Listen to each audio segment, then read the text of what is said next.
Bonjour et merci à toutes et à tous d'être présents pour la restitution de l'étude que nous avons menée conjointement avec La Poste et Eurogroupe Consulting et que nous avons sobrement intitulée la donnée 2 points pour un autre pilotage de l'action en territoire.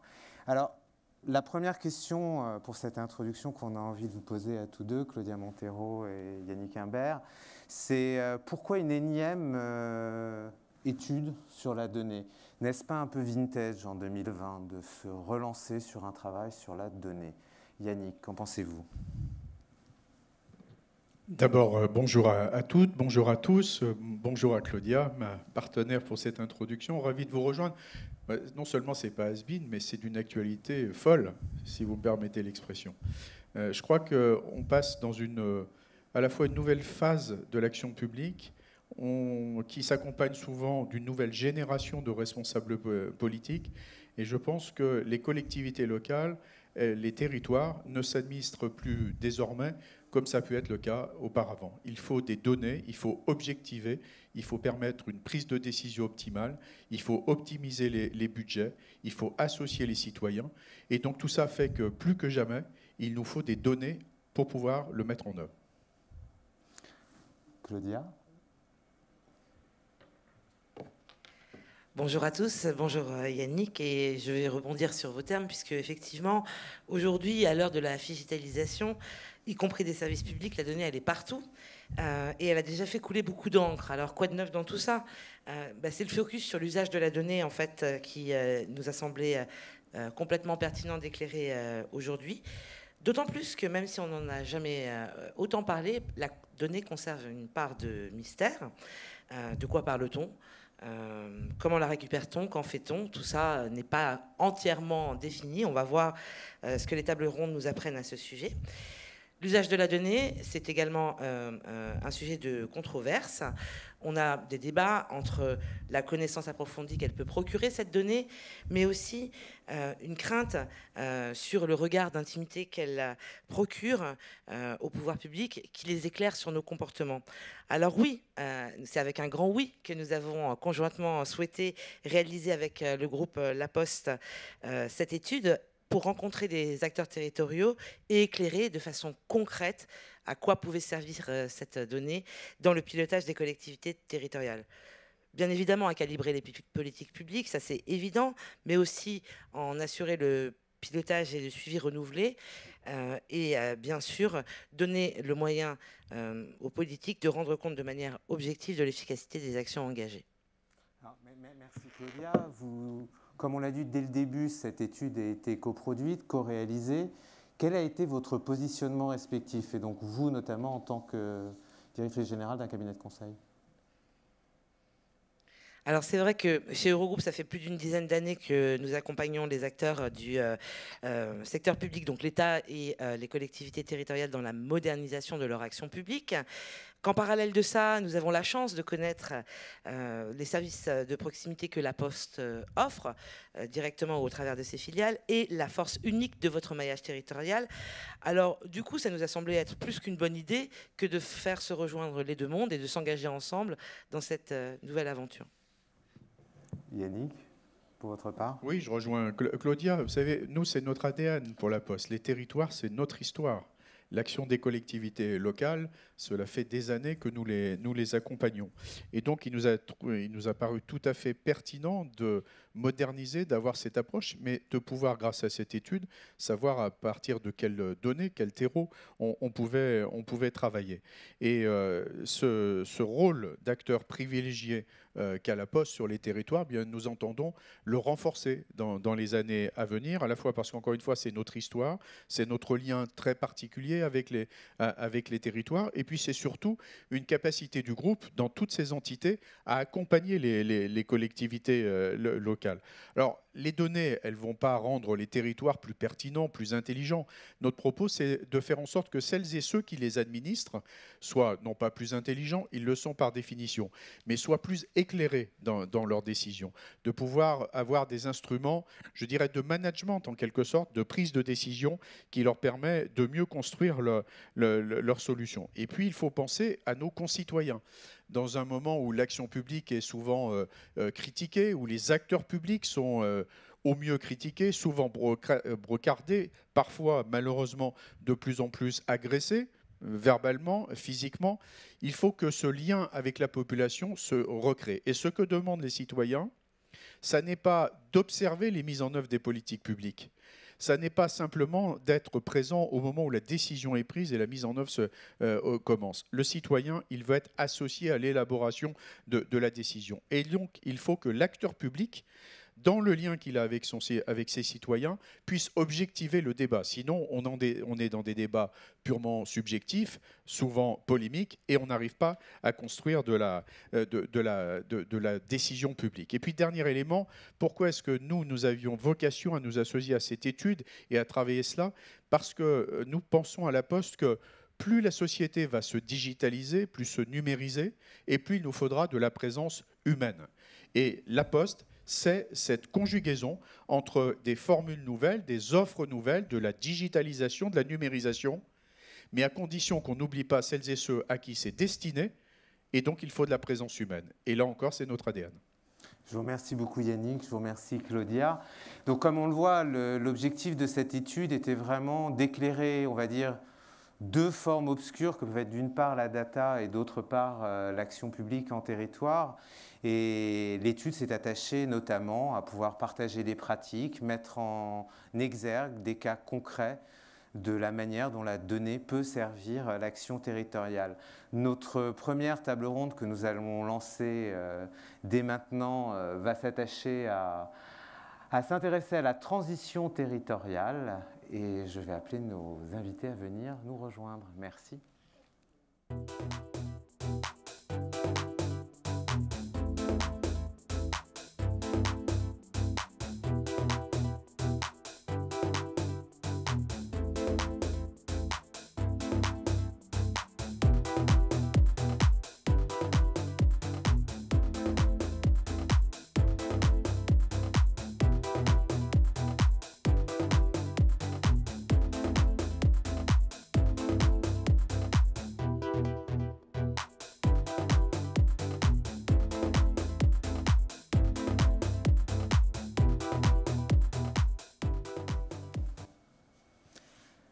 Donc, première table ronde sur la transition territoriale. Quand on a mené l'étude, l'un des points qui est ressorti très rapidement, c'est l'intense diversité de cette donnée pour les territoires, le côté très hétérogène de ces sources et même des acteurs qui en sont propriétaires ou les manipulent. Très vite, on s'est dit que travailler sur la donnée territoriale nécessitait d'être dans un écosystème ouvert.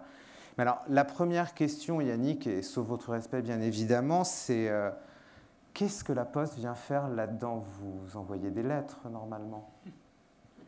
D'abord, ce n'est pas irrespectueux. Ensuite, on envoie des lettres. Le problème, c'est qu'on envoie de moins en moins de lettres.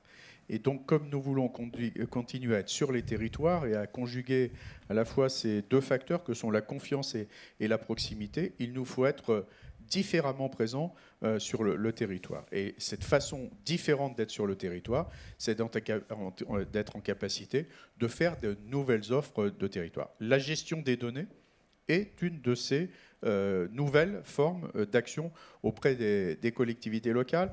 Et pourquoi la Poste? Parce que la Poste, qui est une entreprise en pleine évolution, en pleine mutation, souvent confrontée au secteur concurrentiel, ça reste une entreprise pétrie d'intérêt général et de mission de service public. Et la mise à disposition de données objectives, d'intérêt général, elle fait aussi partie de notre fonction. Et je prends un exemple qui est la base adresse nationale.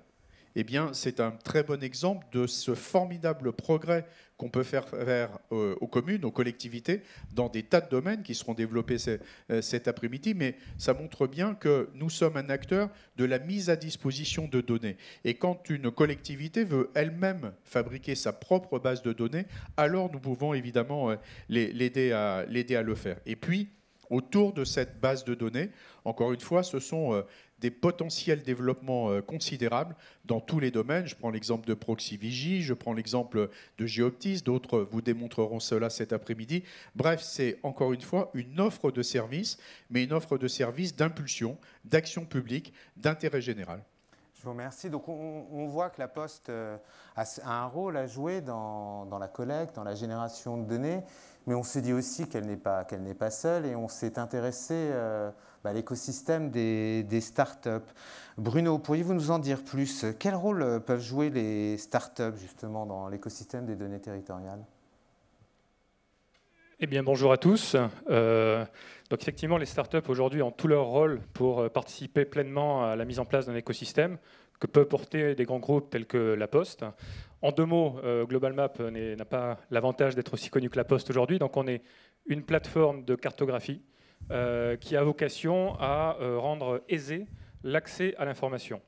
Aujourd'hui, les enjeux territoriaux sont multiples.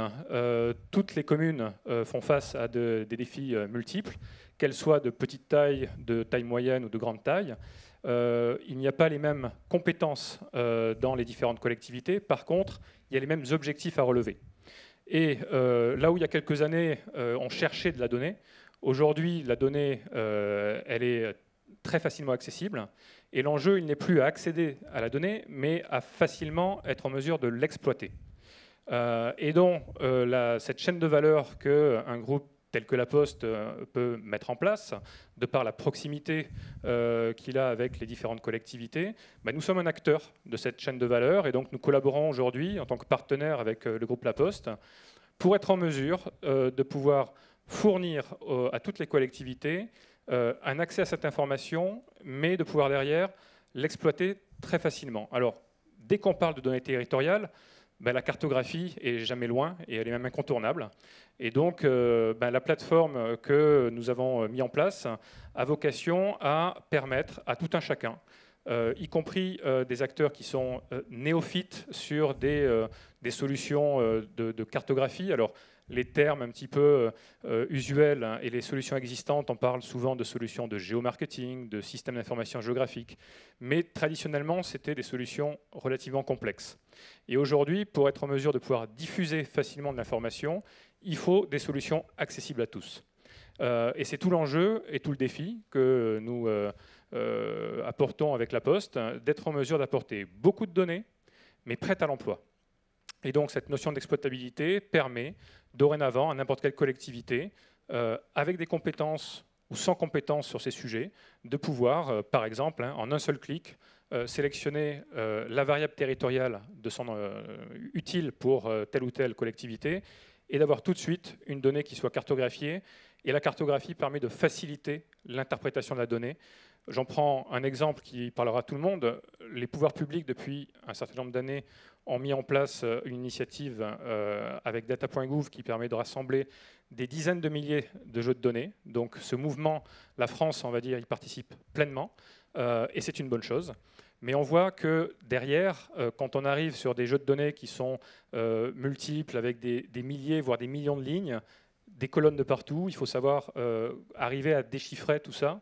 Et rien de tel qu'une bonne carte, une carte digitale aujourd'hui, une carte numérique, pour arriver à empiler les informations les unes au-dessus des autres et arriver à contextualiser les territoires pour, in fine, objectiver les choses et prendre les meilleures décisions. Comme M. Imbert l'a évoqué, les collectivités connaissent très bien leur territoire, elles y sont ancrées depuis des années, mais la donnée va venir rajouter un élément de lecture, objectiver les choses pour prendre les meilleures décisions.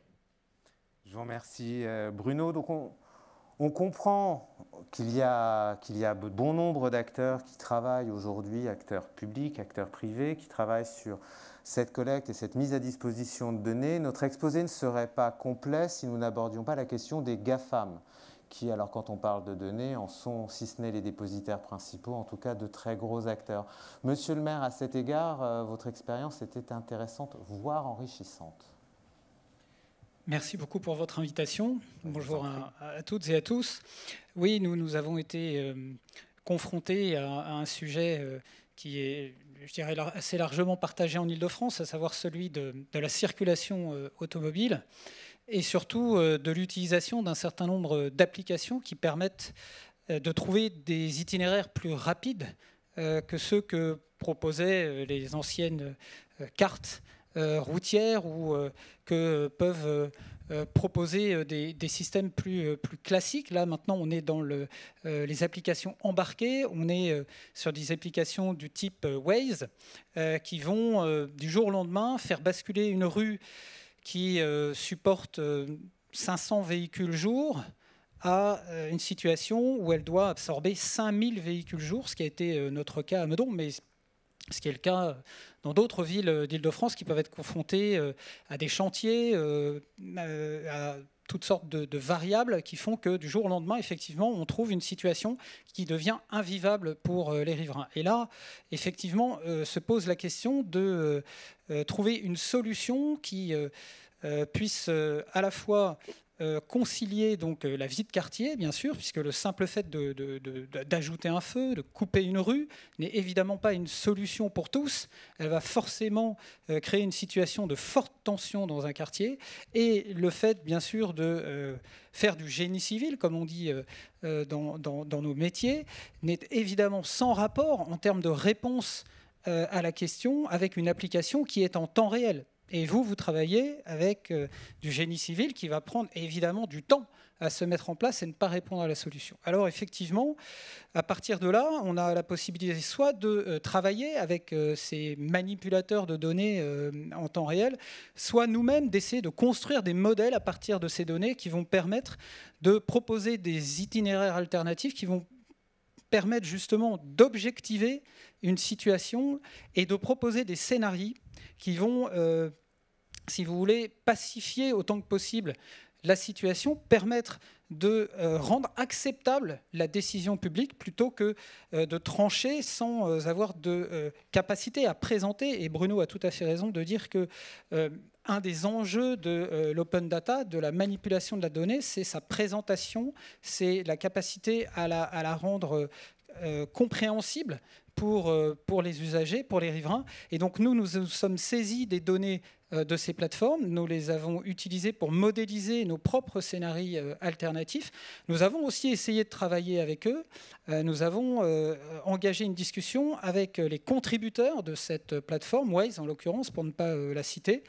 C'est vrai que les contraintes et les limites existent. Waze est une société qui est juridiquement basée à l'étranger, aux États-Unis. Donc un débat sur le plan judiciaire est évidemment tout de suite très, très compliqué.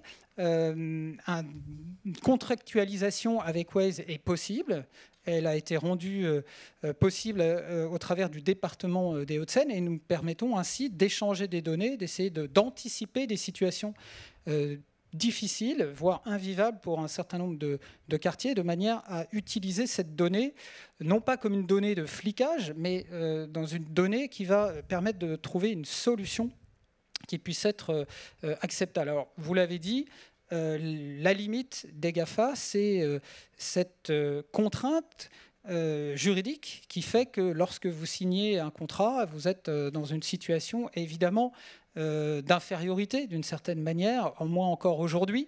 Les choses commencent à évoluer dans le bon sens et il faut continuer. L'essentiel étant de pouvoir continuer à avoir un dialogue, de pouvoir être dans l'échange de données, cet échange de données permettant de trouver des solutions qui sont adaptées au temps réel qui est celui de la donnée et qui n'est pas celui du génie civil. Je vous remercie, Monsieur le maire. On a beaucoup discuté donc, de la source de la donnée, de comment on pouvait la récupérer de manière diverse. Évidemment, la question qui nous taraude tous, c'est l'usage qu'on va en faire, c'est-à-dire à quoi ça sert tout ça, comment on partage, auprès de qui, pour en dire quoi, Yannick ? Je crois qu'il y a plusieurs éléments. D'abord, je pense que la donnée, c'est le travail sur la donnée, c'est de donner, c'est le cas de le dire, de nouvelles ressources aux collectivités locales. Vous disiez à juste titre tout à l'heure, les élus connaissent très bien leur territoire. C'est une évidence. Seulement, pris dans l'action publique, dans l'action de tous les jours, qui est très prégnante, le territoire, il évolue. Et la perception que les acteurs d'un territoire ont de leur territoire, si vous faites un micro-trottoir en disant qu'est-ce que votre territoire, vous aurez des dizaines de réponses différentes.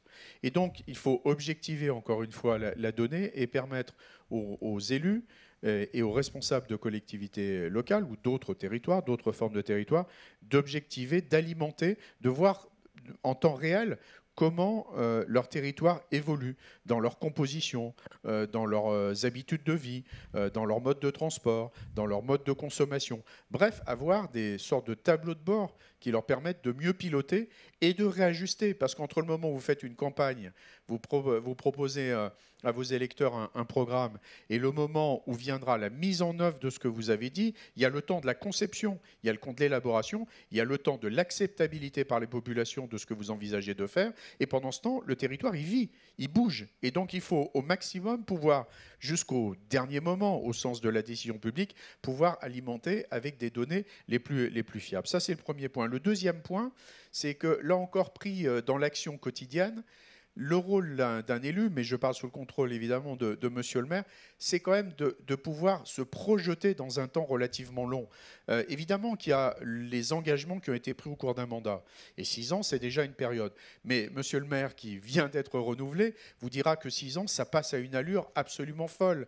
Et ce qu'il a fait dans son dernier mandat, c'était à la fois de répondre aux engagements qu'il avait pris vis-à-vis de sa population sur le mandat de 6 ans, mais évidemment qu'il a engagé d'autres choses en se projetant, pas forcément à titre personnel sur sa réélection, mais sur ce que sa commune deviendrait à 12 ans, à 18 ans, etc. etc. Et donc, l'analyse de la donnée, c'est aussi permettre de concilier cette nécessité d'avoir des éléments de prise de décision concrets opérationnels de court et moyen terme, et puis, sans oublier, de replacer ça dans une perspective qui est plus de long terme. Et puis, le troisième élément, je crois qu'on l'a déjà dit, mais je le répète parce qu'on sent bien, au travers de tas de manifestations, à tous les sens du terme, manifestation, on sent bien nos concitoyens en interrogation, voire en critique dès le départ de la manière dont l'action publique et les décisions publiques sont prises. Donc il faut recréer ce lien, mais recréer un lien avec le citoyen, c'est pas devenir dépendant du citoyen. C'est d'avoir, là encore, la possibilité d'abord de l'éclairer, le citoyen lui-même, sur des choses qu'il croit connaître, et qu'il ne connaît pas, ou qu'il connaît, mais qu'il connaît imparfaitement, et qui, d'une certaine manière, induisent des déformations de son raisonnement, et donc peuvent le conduire à avoir une mauvaise appréciation d'un sujet. Et puis, quand on veut organiser une consultation publique, eh bien, il faut encore une fois qu'elle soit dénuée de toute contestation sur les données qu'on verse au débat public, pour que chacun se les approprie et puisse se forger son jugement. Je vous remercie. Yannick. Bruno, des exemples concrets, justement Oui, tout à fait. La donnée, comme vous le mentionnez, elle peut avoir différents usages, et donc la clé d'entrée, c'est effectivement quel cas d'usage auquel on peut répondre pour répondre à des objectifs d'une collectivité. Les enjeux peuvent être généralement, si on les classifie en 2 grandes catégories, de nature décisionnelle, typiquement pour définir des politiques publiques et donc avoir une vision sur un certain nombre d'années, comme vous l'évoquiez, avec des logiques aussi d'investissement dans le cadre d'une mandature, mais ils peuvent être aussi des objectifs très opérationnels du quotidien. À titre d'exemple, une des premières initiatives que l'on a mis en place dans le cadre de ce dispositif avec le groupe La Poste, c'est de pouvoir exploiter tout l'avantage du réseau de facteurs, tel qu'il était mentionné par M. Imbert, et typiquement de pouvoir en définitive, répondre à des problématiques d'incivilité croissante dans les communes, avec des dépôts sauvages qui se multiplient. On a vu que lors des dernières municipales, c'était un enjeu qui a été évoqué à de multiples reprises. Et donc, dorénavant, on peut associer la technologie avec l'humain. Et typiquement, le rôle des facteurs, dans les communes où c'est sollicité, ils peuvent dorénavant, avec leur smartphone Factéo, prendre en photo les dépôts d'ordures sauvages qui sont constatés sur la voirie, et ces informations, avec une photographie, ces informations sont remontées automatiquement et instantanément dans la plateforme, qui, à la fin de la tournée des facteurs, est à la main des services techniques de la collectivité. Et derrière, ça permet de pouvoir mieux organiser le nettoyage de la ville, avec des tournées plus efficaces, et apporter un service citoyen de meilleure qualité également. Donc voilà un petit peu, quand on retourne effectivement une approche au niveau de la donnée, le fait en fait de tirer les sujets par les cas d'usage et les besoins escomptés par les différentes collectivités. Je vous remercie, Bruno. Monsieur le maire, on a vu avec quelle dextérité vous négociez avec les GAFAM. Concrètement, quel type de réalisation au sein de votre ville avez-vous pu mener grâce à la donnée ?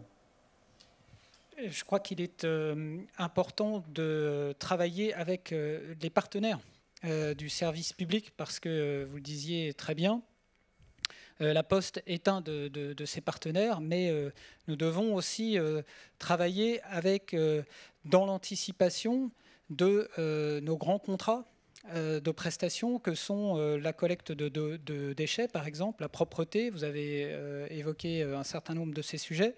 Et pour cela, nous avons besoin de données, non seulement pour la réponse au quotidien, mais aussi pour l'anticipation de ces sujets. Comment demain privilégier plutôt tel type de collecte qu'un autre? Je donne l'exemple sur notre territoire du développement très important du recyclage. Nous avons maintenant des tonnages qui dépassent ceux de la collecte traditionnelle, et ça va nous permettre, dans le cadre du prochain contrat et du prochain appel d'offres que nous allons passer autour de ces sujets, d'objectiver une donnée qui est celle, bien sûr, de l'augmentation forte du recyclage sur notre territoire, mais aussi de la possibilité de développer d'autres types de collecte, d'être beaucoup plus fin dans la réponse que nous pouvons attendre de nos prestataires par rapport à ce type de sujet. Et bien sûr aussi de nous faire des propositions, puisque la ville, certes, a vocation, et le territoire a vocation à tracer une direction, mais nous attendons aussi beaucoup de nos prestataires qu'ils soient en situation de nous faire des propositions. Le groupe La Poste fait partie de ces grands partenaires qui sont, et vous en avez donné un exemple, des sources de propositions et de coproduction finalement de données qui vont nous être utiles. Nous avons un projet de collecte par exemple de biodéchets dans la perspective de réaliser une unité de microméthanisation. Nous avons aussi la perspective de développer une collecte de déchets verts si vous voulez, localisés dans un type de quartier particulier. Vous imaginez bien qu'on visera plutôt les quartiers pavillonnaires à certains moments de l'année.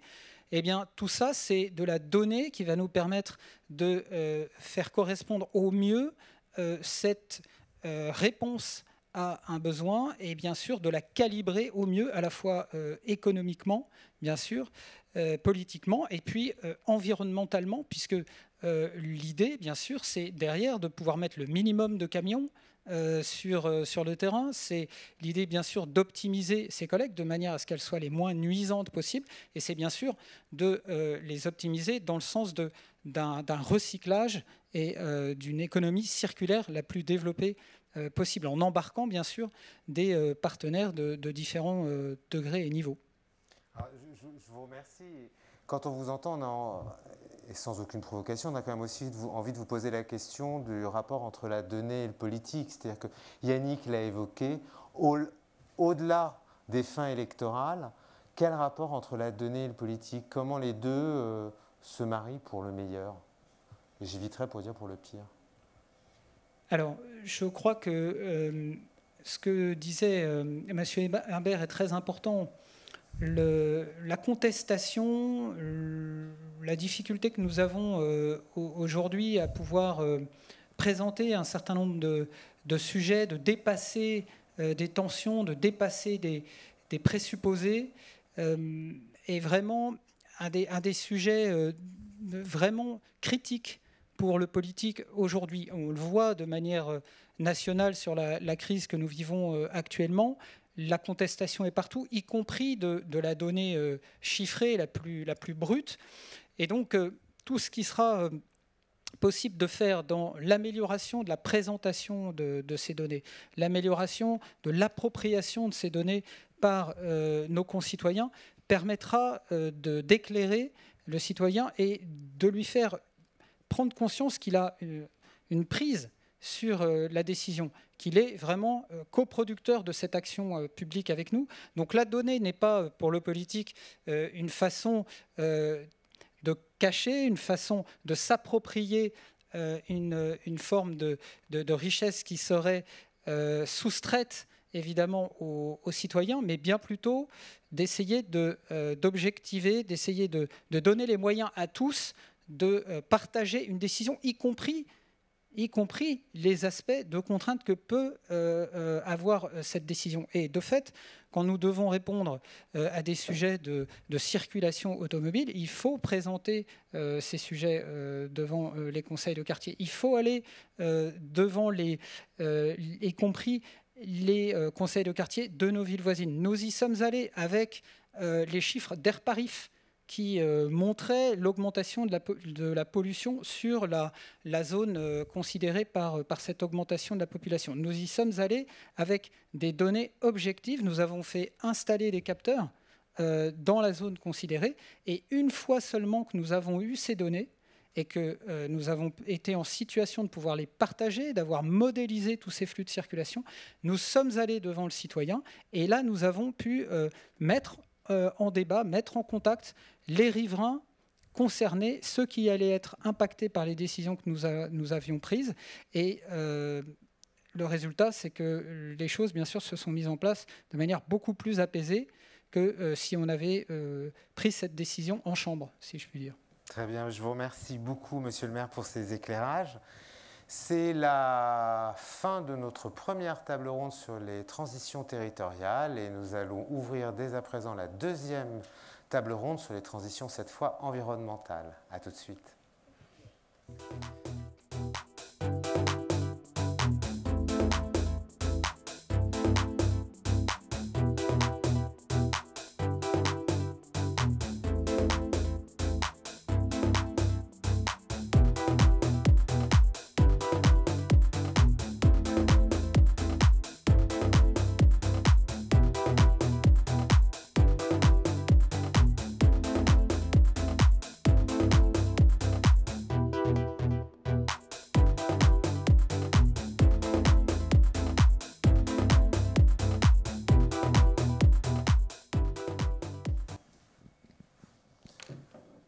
Jean-Baptiste, Jean-Marie, Nicolas, bonjour. Merci d'être avec nous pour cette deuxième table ronde dédiée à la transition environnementale. Un des points clés dans l'étude que nous avons menée et dans les échanges que nous avons pu avoir avec nos interlocuteurs des collectivités a bien entendu été l'environnement. Force est de constater aujourd'hui que de multiples initiatives sont prises dans ce sens, qui font aussi écho à l'action très volontariste menée par l'État dans ce domaine.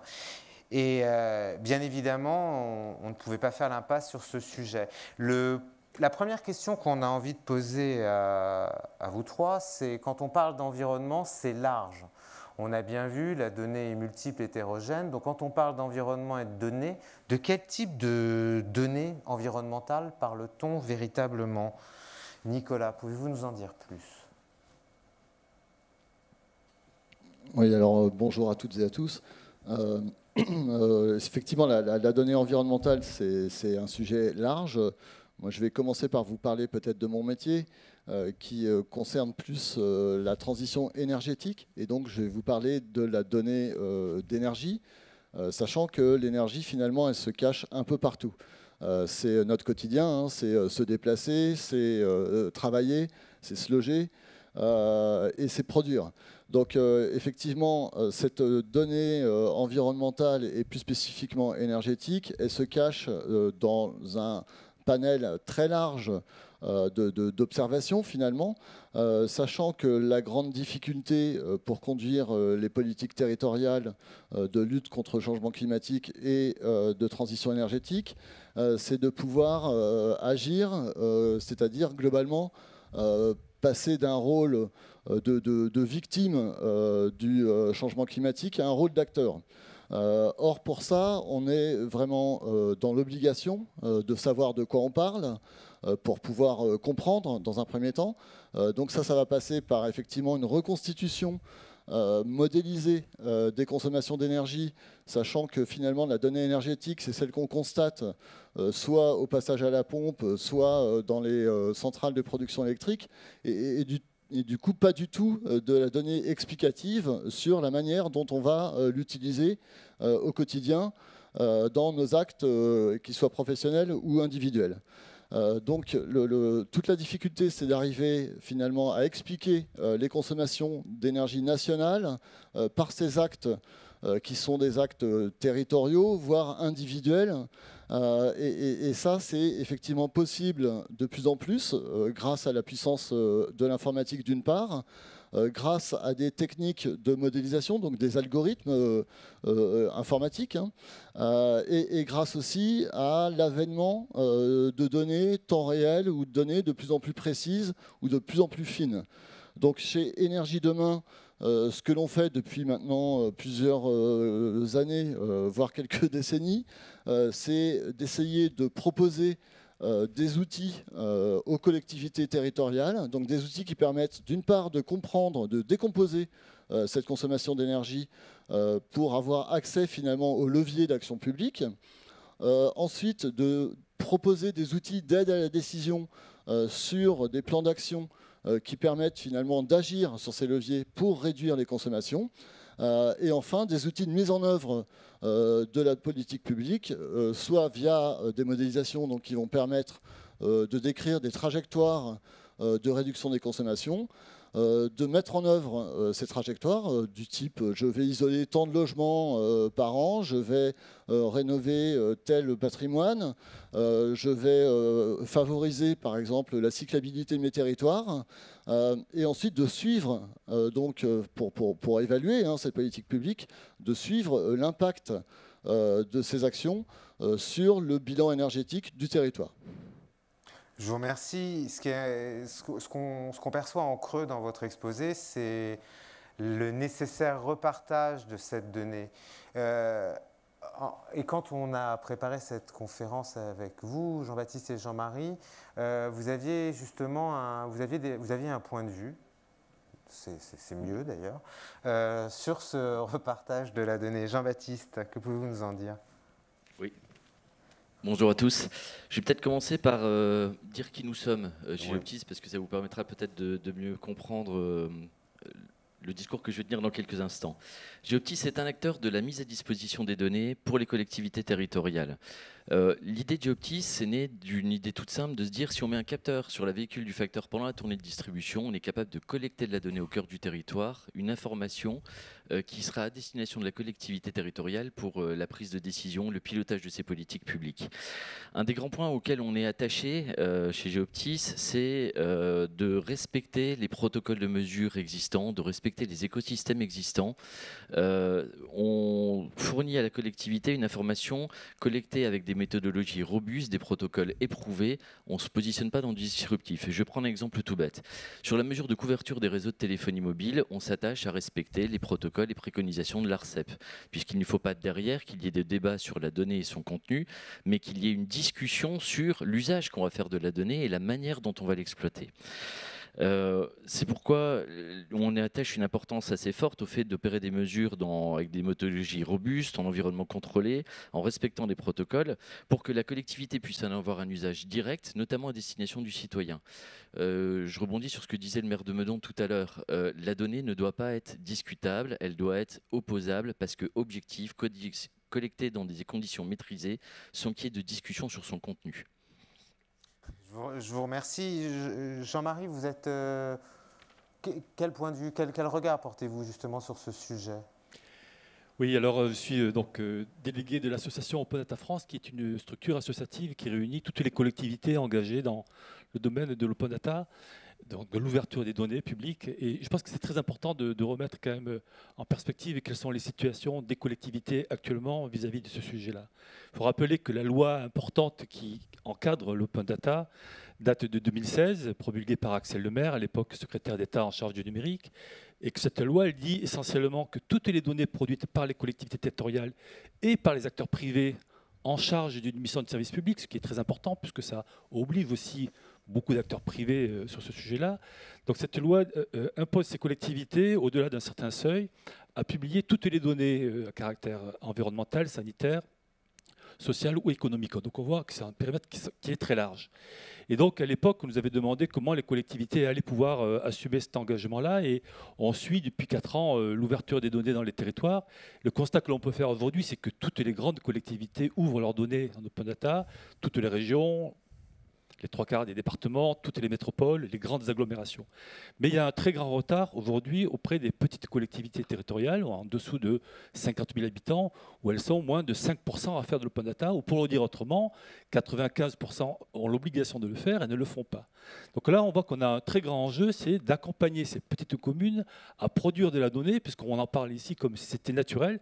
Ça n'est pas du tout naturel pour les collectivités de le faire. Alors le second enjeu que l'on a pu constater, c'est que les grosses collectivités publient des données en open data, mais elles le publient avec des méthodes, sur des formats, des endroits complètement dispersés, complètement hétérogènes, et ça crée un très gros problème de réutilisation. Donc on croit que la donnée elle est disponible, mais en fait elle est très difficile à trouver, très difficile à réutiliser. Donc là il y a un second enjeu d'industrialisation, de normalisation. Après, il y a un troisième enjeu qui a été beaucoup évoqué aujourd'hui, c'est que publier des données, c'est bien, mais si les acteurs ne savent pas s'en emparer, ça ne sert à rien, au fond. Et donc, il y a un troisième, des dispositifs d'accompagnement très importants à mettre en œuvre. On en a parlé tout à l'heure à la table précédente, d'accompagner à la fois les acteurs grand public pour comprendre les données, pour savoir les manipuler, pour savoir les interroger. Et puis aussi, les acteurs privés doivent aussi savoir les utiliser dans des bonnes conditions. Et aujourd'hui, on en est encore assez loin. Donc on voit que tout ça demande un très gros accompagnement. Voilà. Alors, quand on parle de données attachées à l'environnement, ça touche plein de sujets. On en a évoqué un sujet qui était aujourd'hui sur l'énergie, mais ça touche aussi les espaces naturels, l'eau, l'air, les déchets, donc énormément de domaines qui sont concernés par ça, et donc on aura l'occasion d'en reparler après, mais on voit que ce travail sur l'environnement, il touche énormément de filières, et que ça touche à la fois la problématique des collectivités vis-à-vis du grand public, mais aussi la façon dont les collectivités vont gérer elles-mêmes ces données pour faire des meilleurs services. Comment mieux gérer l'éclairage ou mieux gérer le chauffage de ces bâtiments. Ça demande aussi beaucoup de données qui sont partagées parfois entre acteurs privés ou publics en interne. Alors là, on quitte le champ de l'open data, on est dans le champ de les données d'intérêt général, on en parlera tout à l'heure, mais c'est un champ qui devient très important aujourd'hui pour accompagner les collectivités. D'accord, merci beaucoup Jean-Marie. Mais justement, on a compris la richesse de la donnée concernant l'environnement. Ce qu'on aimerait savoir, c'est quel type d'initiative marquante a pu être fait justement sur ce champ de l'environnemental. Justement, Jean-Marie, est-ce que vous avez la parole? Donc, il y a d'abord tout un domaine qui est très intéressant, c'est les échanges de données qu'il y a entre les acteurs privés et les collectivités. Vous en faites partie, vous en parlez. Ça, c'est un sujet qui est très important parce que ce sont des données qui n'ont pas forcément vocation à être en open data strict, c'est-à-dire publiées sur la place publique. Donc, ils demandent des contraintes administratives un peu particulières, juridiques particulières. Mais donc, on a toutes ces données-là de pilotage des actions publiques. Mais on s'est aperçu que, notamment, d'ailleurs, on l'a vu dans le cadre de la crise sanitaire, que ces données publiées en open data, parfois, elles pouvaient être alimentées par le public elle-même. Elles ne venaient pas forcément d'acteurs privés ou d'acteurs publics, elles venaient aussi des acteurs du territoire. Il y a l'exemple de Nantes de ma poche, par exemple, où une association a essayé de compléter toutes les données qui manquaient autour du ramassage des ordures, et d'ailleurs est allée beaucoup plus loin que juste de l'information sur le ramassage des ordures. Elle a essayé aussi de faire de la pédagogie pour dire aux gens comment moins polluer, moins consommer, moins produire des déchets. Donc on voit que ce sujet-là est très important. Et on l'a vu aussi avec le Grand Poitiers, pendant la crise, il y avait un problème d'amener des produits alimentaires venant d'assez loin. Et donc, cette ville s'est intéressée au circuit court. Alors là, on est dans un champ qui est à la limite de l'environnement, mais en fait, ils sont vraiment intéressés à comment faire pour qu'un producteur puisse distribuer ses produits agricoles rapidement. Et là, à nouveau, ce sont des acteurs citoyens, associatifs, qui se sont emparés de ce sujet-là pour essayer de produire de la donnée que l'acteur public ou l'acteur privé n'avait pas. Je vous remercie Jean-Marie. Jean-Baptiste, d'autres éclairages concrets justement sur l'utilisation qu'on peut faire de la donnée? La donnée, La donnée sur la mesure de la qualité de l'air peut permettre de piloter les politiques publiques. Je prends un exemple sur la métropole de Lyon. La métropole de Lyon opère avec nous des mesures de la qualité de l'air en mobilité, à l'aplomb des véhicules des facteurs. On travaille en étroite collaboration avec Atmora, qui est l'association agréée de surveillance de la qualité de l'air. Et on a mis en place avec eux un dispositif qui permet de mesurer l'impact de la mise en œuvre de la zone à faible émission sur le territoire de la métropole de Lyon.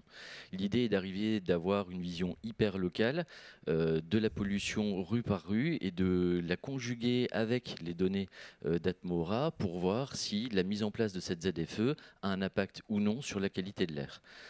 Une étude qui aujourd'hui trouve une déclinaison dans la mesure de l'impact du confinement-déconfinement qui a eu des conséquences certaines sur la circulation automobile. Merci. Donc tri des déchets, pollution. Nicolas, la donnée et l'environnement, pour vous concrètement? Alors, la donnée et l'environnement, pour moi, concrètement, ça va rester dans le domaine de l'énergie. Alors, tout d'abord, expliquer comment on fonctionne. On a une plateforme, finalement, qui intègre l'ensemble de nos données qui sont produites par des modèles qui eux-mêmes sont alimentés par de la donnée publique ou de l'open data. Et donc, cette plateforme s'appelle CITER. Et sur cette plateforme, on a des verticales qui sont des applications métiers. J'en citerai quelques-unes, notamment une qui s'appelle Prosper, qui est diffusée au sein de 30 syndicats d'énergie, syndicats départementaux d'énergie, et qui vont permettre à ces syndicats d'accompagner, par exemple, les EPCI à la mise en œuvre de leurs obligations réglementaires. Donc, par exemple, les PCAET, les plans climat-air, les plans air, énergie, climat. Toutes les démarches TEPOS, territoire à énergie positive. L'ensemble de l'utilisation, par exemple, des réseaux, comment remodéliser le flux énergétique à travers les réseaux pour pouvoir mettre en concurrence ces réseaux et pour pouvoir prendre la décision justement sur la mise en concurrence de ces réseaux. On a par ailleurs des outils qui s'appellent chez nous des cadastres énergétiques, donc qui permettent de reconstituer la consommation à une maille très très fine, et qui permettent entre autres d'alimenter par exemple ce qu'on appelle le carnet de santé du bâtiment, qui est un outil qui assure l'intégration de l'accompagnement des ménages dans la rénovation des logements de bout en bout, c'est-à-dire de la qualification du logement en passant par l'élaboration de diagnostics ou de stratégies de rénovation individuelles qui alimentent des outils de financement et qui permettent la mise en œuvre finalement d'actions publiques d'accompagnement des ménages à la rénovation de ces logements. Ben merci beaucoup Nicolas. Je vois que nous avons une question, me dit-on. Clémence. Tout à fait, on a une question du public, donc une question qui va parler à tous. Quid de l'impact environnemental de la donnée et des transferts de données? C'est-à-dire quelles données, les données ont tout un impact environnemental, leur poids, leur transfert. Comment est-ce qu'on fait, j'imagine, pour les choisir et pour limiter leur impact? Messieurs. Ah non, mais alors là, c'est une question du public, elle n'a pas été préparée. C'est une question qui est tout à fait pertinente parce que c'est un vrai sujet. Se poser la question de l'impact environnemental du numérique en général, pas que de la donnée. Bon. Alors probablement que ce qui pollue le plus, ce n'est pas tellement la donnée qui est produite pour encadrer ou aider la décision dans l'environnement. On sait tous que le numérique consomme énormément d'énergie, surtout sur la vidéo, surtout sur les réseaux sociaux. Et je pense que l'environnement, c'est vraiment upsilonesque par rapport à ces grands sujets. Donc, à mon avis, ce n'est pas tout à fait le point. Mais vous avez raison de dire que dans tous les cas, il faut s'y intéresser. Aujourd'hui, il n'y a pas beaucoup de recul par rapport à ça. La vérité, c'est que les collectivités produisent des données, les acteurs, on l'a bien vu dans le Covid, par exemple, l'État a été assez dépassé par le besoin extraordinaire de données, la difficulté de les produire. Donc aujourd'hui, on expérimente ces choses-là, donc on n'a pas assez de recul pour avoir des bonnes pratiques.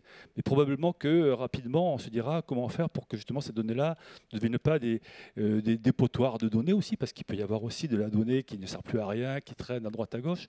Donc on est encore un peu jeune pour avoir un retour là-dessus. Je pense que c'est quand même assez marginal sur le champ de l'environnement. Vous voulez dire quelque chose, Jean-Baptiste ? Je crois que le premier point, c'est de se demander si la donnée est utile ou pas. parce que la question c'est celle de la masse de données. Donc effectivement, la donnée a un impact environnemental si elle est stockée, mais s'il n'y a pas de cas d'usage derrière, forcément c'est un véritable gâchis. Après, il y a un autre point, c'est celui des moyens qu'on met en œuvre pour collecter la donnée. La solution que nous on déploie à l'aplomb des véhicules défacteurs, c'est une solution qui est neutre, non seulement parce que la flotte de la Poste est entièrement compensée et pour grande partie électrique, mais aussi parce qu'on ne déclenche pas de moyens dédiés pour la collecter, cette donnée. Et donc du coup, on ne va pas dépêcher des acteurs en territoire qui vont générer eux-mêmes de nouvelles émissions de CO2 pour arriver à collecter de la donnée. Et un des points clés me semble être aussi la manière dont on va aller chercher la donnée pour pouvoir minimiser son impact environnemental. Je vous remercie Jean-Baptiste. Clémence, d'autres questions dans la salle?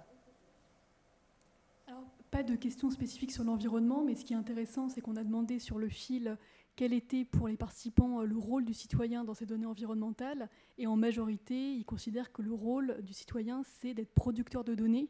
Donc ça éclaire aussi ce sujet-là de quelles données, lesquelles sont utiles et comment est-ce qu'on limite l'impact. Merci, je vous remercie Clémence pour ces éclairages. Je vous remercie messieurs pour cet échange et nous allons pouvoir lancer donc notre troisième table ronde qui va se concentrer sur les données sanitaires, sujet d'actualité s'il en est. À tout de suite.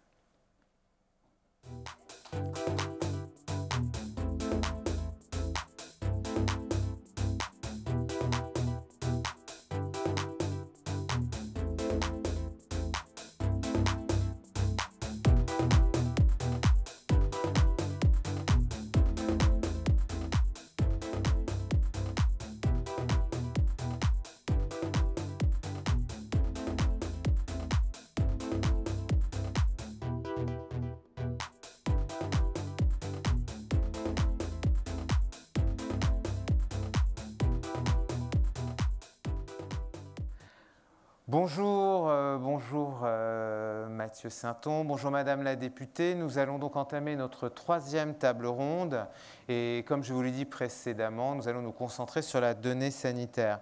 Bien évidemment, durant ces études, nous n'avons pas pu faire l'économie d'avoir un échange avec nos interlocuteurs sur la problématique propre à la donnée sanitaire, à la donnée de santé. Fort de ce constat, et la première question qu'on a envie d'adresser, bien évidemment, c'est, on a parlé des données territoriales, on a parlé des données environnementales. En quoi la donnée de santé est-elle spécifique, Mathieu? Bonjour à tous. Il y a plusieurs spécificités à mon sens sur la donnée de santé. La première, on en a parlé sur la précédente conférence, c'est que le citoyen est naturellement producteur de la donnée de santé. 55 millions de Français vont à peu près au moins une fois par an chez le médecin. Donc on est tous naturellement producteurs de données de santé puisque à l'hôpital ou chez le médecin, il y a très souvent maintenant un système d'information, un logiciel, plus ou moins simple, plus ou moins interconnecté, mais qui produit de la donnée de santé. Donc déjà, c'est une première caractéristique. La deuxième, c'est que cette donnée de santé, elle est soumise au secret médical. C'est extrêmement important. C'est-à-dire que si même vous êtes une commune avec un centre de santé, vous n'aurez pas le droit de l'utiliser pour piloter les données de votre commune. Vous n'avez pas le droit d'accéder à ces données. Donc la troisième conséquence, c'est que par conséquent, on doit avoir des capacités de traitement quand on veut les traiter ou les gérer ou les analyser, d'anonymisation extrêmement forte, d'habilitation à des accès, qui amènent par conséquent à des difficultés techniques. C'est-à-dire qu'il est illusoire pour une commune qui aurait un centre de santé, c'est un exemple que j'aime bien, il y en a de plus en plus, de constituer son petit entrepôt de données de santé. C'est tellement compliqué en termes de sécurité d'accès, etc., qu'il y a des coûts qui sont complètement prohibitifs. Ça a un autre intérêt, c'est que, in fine, la donnée de santé comme elle existe, elle est collectée. La précédente table ronde a parlé de données homogènes industrielles. C'est que les données ont été collectées au niveau national par des grands acteurs. Alors, les hôpitaux, les très gros hôpitaux notamment, on commence à avoir vraiment des accès, des bases de données, des entrepôts de données de santé extrêmement structurés, mais bien évidemment l'assurance maladie, qui suit l'ensemble de la consommation de santé en France, qui a des données qui sont homogènes, industrialisées, plutôt fiables en la matière. La vraie difficulté, c'est que potentiellement, aujourd'hui, elles ne sont pas très accessibles aux collectivités territoriales, et on pourra en reparler ensemble dans notre échange. Merci Mathieu. Et fort de cela, ça nous amène une question pour vous, Madame la députée. On voit la complexité inhérente à la donnée de santé. Quel rôle a l'État sur l'organisation et la gestion de la donnée de santé ? Alors, comme on a évoqué, la donnée de santé est une donnée sensible et extrêmement bien protégée, et tant mieux. Nos concitoyens n'ont pas forcément envie de voir leurs données de santé partagées à tout va sans protection aucune. Toutefois, là où il faut se positionner, c'est qui est le producteur réel de la donnée, puisque les consommateurs ou les citoyens sont évidemment générateurs de données, mais ils ne sont pas producteurs à proprement parler, puisque ces données sont collectées, traitées, agrégées par des services de santé, des services d'ARS, donc des services de l'État qui permettent d'élaborer un certain nombre de statistiques, et puis évidemment le corps médical qui s'en sert à des fins d'études, à des fins de progrès médical. Donc du coup, la production, elle est faite par l'État et les services médicaux, donc souvent les hôpitaux publics, générés par les particuliers, qui sont les usagers, qui détiennent cette donnée propre. Et puis, les collectivités sont des acteurs majeurs de la production, même s'ils le sont indirectement, mais ils ne sont pas forcément usagers de traitement, ils ne sont pas forcément usagers d'utilité qu'ils peuvent en tirer de ces données-là. Je vous remercie, Madame la députée, et ça nous amène une question pour vous, Mathieu. In fine, quel rôle peuvent avoir les collectivités territoriales dans la gestion et l'utilisation des données de santé ? Madame la députée expliquait qu'encore aujourd'hui, elles ne sont pas encore assez connectées. Donc... Je partage totalement ce point sur le manque de connexion, j'ai envie de dire, de certaines collectivités territoriales. Les plus grosses commencent vraiment à s'intéresser à ces données de santé. Notamment, la crise sanitaire actuelle a quand même renforcé, mis en avant le rôle sur les questions sanitaires des collectivités territoriales. Pourquoi ? Parce qu'en fait, on s'aperçoit que les politiques sociales qui sont très fortement à la main des collectivités territoriales sont éminemment imbriquées avec les questions sanitaires. On va donner un exemple très actuel. L'isolement qu'on doit faire quand on est patient contact ou patient zéro dans le cadre du Covid est bien évidemment beaucoup plus difficile à respecter en fonction de la situation sociale de tout un chacun. Et le rôle des communes est évidemment majeur, des communes ou des départements ou des autres collectivités territoriales est évidemment majeur pour aider au respect de ces mesures sanitaires qui ont trait au social. Donc ça montre vraiment le lien et le besoin d'investissement, j'ai envie de dire, des collectivités territoriales sur ce champ. Il y a des données de santé qui sont quand même utilisées, et notamment les collectivités territoriales s'interrogent de plus en plus sur le maillage des données, le maillage des services de santé sur leur territoire. C'est une préoccupation majeure des Français. Avant la crise, on disait que c'était la deuxième préoccupation après l'emploi, c'est peut-être devenu la première. C'est vrai qu'il y a beaucoup de collectivités territoriales qui s'interrogent pour mettre en place une structure de santé sur leur territoire, qui s'interrogent sur la présence des médecins, etc., et qui peuvent utiliser des données, des données généralement agrégées, effectivement fournies par une ARS, très souvent, sur leur service statistique, sur c'est quoi la prévalence de certaines pathologies sur un territoire, c'est quoi le besoin en accessibilité, etc. Et donc ça, ce sont des rôles qu'investissent de plus en plus les collectivités territoriales et sur lesquels, malheureusement, parfois, l'accès aux données reste un peu compliqué. Malgré la bonne volonté de certaines ARS, c'est un peu compliqué, voire sur des données datées. Et donc, ça pose une véritable question. Je vous remercie, Mathieu. Et je me retourne vers vous, Madame la députée. A-t-on un retour d'expérience du confinement sur les données de santé, justement ? Effectivement, un certain nombre de choses ont été mises en évidence quant à la circulation, enfin à la collecte, à la circulation et à l'usage des données. Donc c'est là aussi qu'on s'est rendu compte à quel point les collectivités étaient un petit peu en dehors du champ, mais pas que. On s'est rendu compte surtout qu'il y avait un lien à construire entre les services sociaux, on va dire, ce qui concerne les EHPAD, par exemple, qui sont souvent sous la gestion d'une collectivité, soit de la mairie, soit du département directement. Et ces données de santé, ces données épidémiologiques, ces données de contamination et de décès avaient beaucoup de mal à être collectées, agrégées et remontées pour être consolidées au niveau national pour se rendre compte de l'état sanitaire. Donc, on avait les hôpitaux publics, les hôpitaux privés qui étaient très bien organisés parce que le circuit était habituel en ce qui concerne la donnée et l'usage de ces données. Ça a été beaucoup moins vrai en ce qui concerne les prises en charge à domicile, les EHPAD, les décès aussi en dehors des hôpitaux et des services de réanimation. Donc, ce circuit de remontée de data se sont largement améliorés, mais ça mérite un travail beaucoup plus approfondi quant à la circulation, la collecte, la production, la collecte, le traitement et la remontée d'informations pour avoir des circuits cohérents.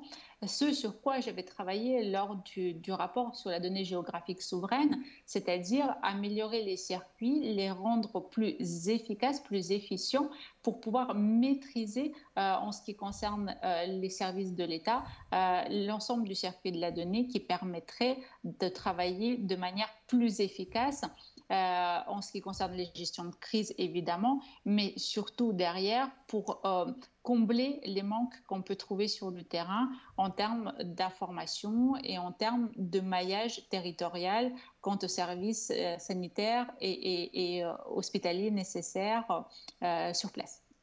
Je vous remercie, Madame la députée. Et nous sommes ravis de vous avoir avec nous. Nous savons que 3,5 milliards d'euros sont prévus pour le plan de relance sur le numérique en santé avec un axe donné qui est très fort. Alors forcément, comme vous êtes avec nous, on a envie de vous poser cette question. Déjà, les collectivités vont-elles pouvoir y accéder? Dans quelles conditions? Et puis surtout, pourquoi faire? Alors, les collectivités, comme tout agent aujourd'hui, a accès au plan de relance pour pouvoir financer les projets. En ce qui concerne en plus le travail sur l'innovation auprès des collectivités, vous savez qu'un énorme travail a été réalisé, notamment par Madame la ministre Agnès Pannier-Runacher, quant au marché public et la facilitation de ces marchés pour les collectivités en ce qui concerne les projets innovants. Donc, la digitalisation des communes arrive à un grand pas. Toutefois, on a encore une certaine méconnaissance au-delà des grandes métropoles qui sont très, très efficaces et beaucoup plus à la page. On a un sujet sur les collectivités de taille plus modeste quant à l'intégration de la numérisation tout court. Le numérique, le digital, la donnée, la cybersécurité ne font malheureusement pas encore partie du vocabulaire du quotidien d'un élu et encore moins de son management et de son projet politique. Et là, j'espère que grâce à cet événement, par exemple, mais pas que, à tout ce qu'on est en train de mettre en œuvre autour des collectivités territoriales, on arrivera à faire changer de paradigme et faire avancer cette digitalisation. On avait notamment, par exemple, dans la loi pour une République numérique, un certain nombre d'éléments qui étaient inscrits sur l'ouverture de la donnée publique de la part des collectivités. Ça avance assez timidement en ce qui concerne ce volet-là, même si les collectivités sont accompagnées. Et puis, il faut qu'on fasse entendre aux chefs de ces collectivités, au monde politique, que c'est un bénéfice à long terme. C'est certes un investissement immédiat, mais c'est un bénéfice à long terme pour organiser la vie de la cité. Tout à l'heure, sur le panel précédent, les énergies, par exemple, ont été évoquées, mais pas que. La data, le digital permet une amélioration, une circulation plus intelligente des acteurs économiques, des populations, répondre au mieux aux besoins de nos habitants grâce à ces données et leur analyse. Et donc, du coup, il faut vraiment qu'on puisse apporter cette notion de pertinence et faire évoluer les collectivités vers plus de sécurité, plus de traitement de données, une politique publique qui est assise sur le réel. Et le réel, c'est ce qu'on relève du terrain en termes de données.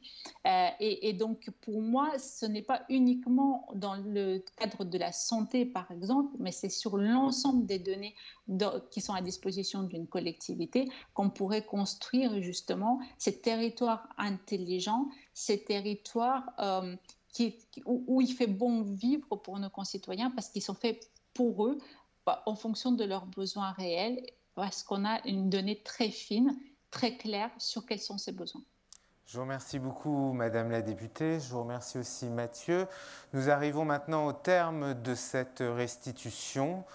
Bien évidemment, l'ensemble de l'étude sera disponible dès à présent sur les sites de la Poste et d'Eurogroupe Consulting. Je vous ferai grâce des adresses que vous pourrez, j'en suis sûr, retrouver aisément. Merci beaucoup et à très bientôt. Au revoir.